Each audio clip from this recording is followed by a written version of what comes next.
Cette vidéo vous montre comment créer une empreinte ou ajouter des données à une empreinte existante. Il y a trois façons d'ajouter des données dans les outils. La première, dans la section Données, vous avez une liste de toutes les empreintes que vous avez préalablement créées. Et dans l'onglet Empreintes, vous les retrouvez également, mais classées par type d'empreinte, donc soit bâtiment ou projet, et classées aussi par année, en cliquant sur le bouton Modifier. Vous pouvez accéder à l'empreinte que vous avez précédemment créée afin de modifier ou d'ajouter des données. Il est recommandé d'ajouter régulièrement des données à vos empreintes, en particulier pour les empreintes de type bâtiment qui, elles, représentent une année complète de données, ce qui peut représenter beaucoup de données à saisir en une seule fois.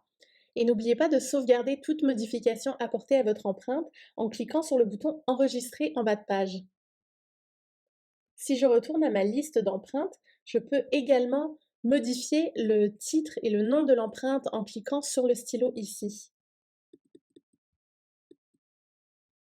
La deuxième façon d'ajouter des données dans les outils est de créer une nouvelle empreinte pour un bâtiment ou un projet existant.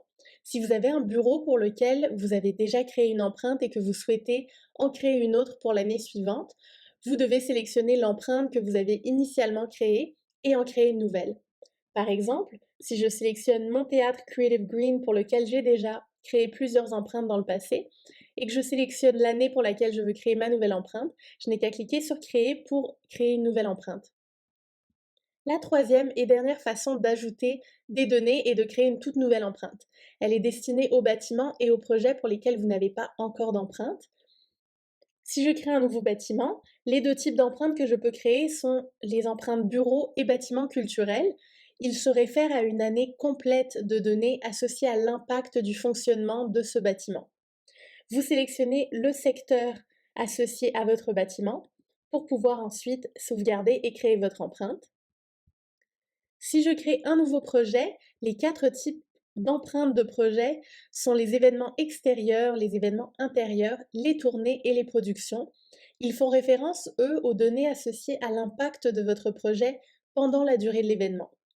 Vous sélectionnez également le secteur qui lui est associé, puisque certaines informations, telles que la capacité de vos salles, sont adaptées à chacun des secteurs. Vous pouvez sauvegarder et créer votre nouvelle empreinte projet.